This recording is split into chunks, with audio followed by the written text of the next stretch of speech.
Aparat kepolisian menangkap 3 tersangka pelaku penembakan Ustadz di Tangerang, Banten beberapa waktu lalu. Dari hasil penyelidikan terungkap, korban dibunuh tidak terkait dengan posisinya sebagai Ustadz, tetapi sebagai paranormal.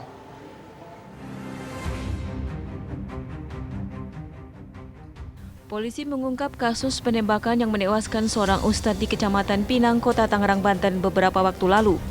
Kabid Humas Polda Metro Jaya Kombes Pol Yusri Yunus mengungkapkan pihaknya telah berhasil menangkap 3 orang tersangka pembunuhan.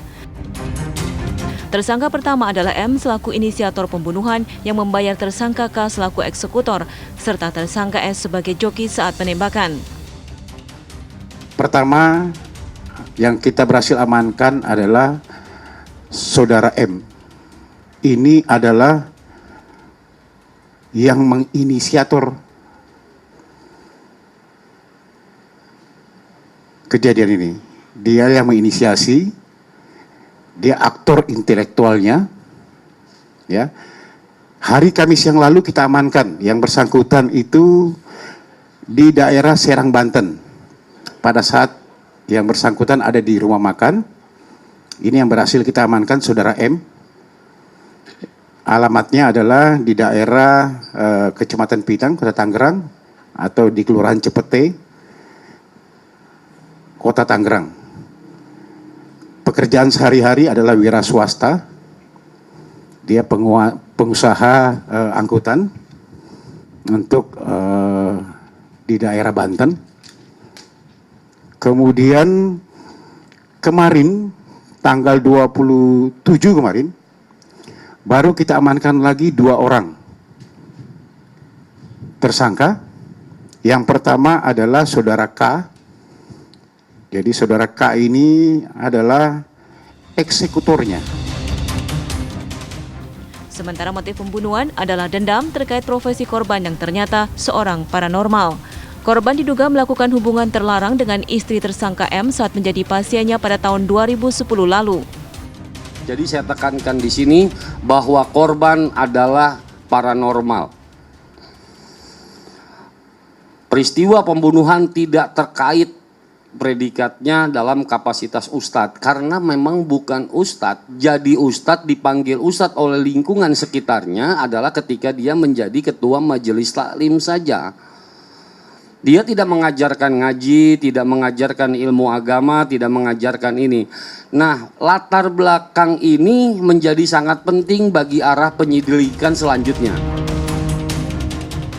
Selain 3 tersangka yang sudah ditangkap, tim gabungan juga masih mencari seorang tersangka lain yakni Y yang diberi dana 60 juta rupiah oleh tersangka M untuk mencari eksekutor penembakan. Dari Jakarta, Yohana Gabriela, Samsudin, TV One mengabarkan.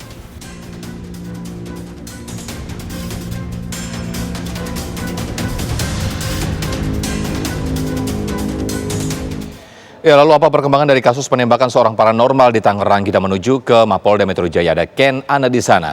Ken, ada perkembangan baru apa dari sana, Ken?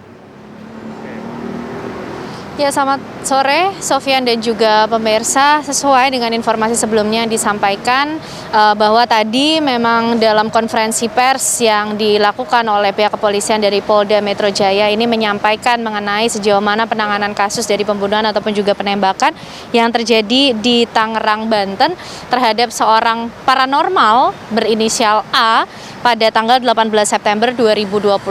Tadi pihak kepolisian menyampaikan bahwa sudah menangkap 3 dari 4 tersangka yang berinisial M, S, dan juga K. M ini memiliki peran sebagai inisiator dari adanya aksi penembakan terhadap korban A, dan S ini merupakan bisa dikatakan sebagai asisten ataupun yang menunggu K yang berperan sebagai eksekutor dari adanya penembakan tersebut. K dan S ini mendapatkan bayaran dari M untuk melakukan aksi penembakan terhadap korban A. Dan disampaikan juga tadi oleh pihak kepolisian bahwa penembakan ataupun pembunuhan yang dilakukan dari para tersangka ini terhadap korban A di Tangerang, Banten pada tanggal 18 September 2021 sekitar pukul 18.10 waktu Indonesia Barat ini dikarenakan adanya motif dendam, di mana didapati pelaku M ini mendapatkan pengakuan dari istrinya yang mengaku bahwa sempat melakukan hubungan terlarang dengan korban A yang pada saat tahun 2010 ini predikatnya sebagai paranormal, di mana pada saat itu istri dari pelaku M ini informasinya tengah ingin memasang susuk di tempat paranormal A pada saat itu beroperasi. Kemudian ditambah juga oleh pengakuan yang sama yang diterima oleh pelaku M dari kakak iparnya sendiri yang juga mengaku memiliki hubungan terlarang dengan paranormal A ini. Pelaku M ini berhasil ditangkap oleh pihak kepolisian 1 pekan setelah peristiwa penembakan terjadi, dan pelaku yang lainnya K dan juga S ini ditangkap pada tanggal 27 September 2021 pada saat mereka berdua ingin melakukan pelarian menuju ke Pulau Sumatera. Artinya masih ada satu lagi pelaku yang statusnya masih buron, masuk dalam daftar pencarian orang, yaitu Y yang berperan sebagai penghubung antara inisiator yaitu pelaku M dengan juga eksekutor yaitu pelaku K. Demikian, Sofyan. Nana, terima kasih langsung melaporkan dari Polda Metro Jaya.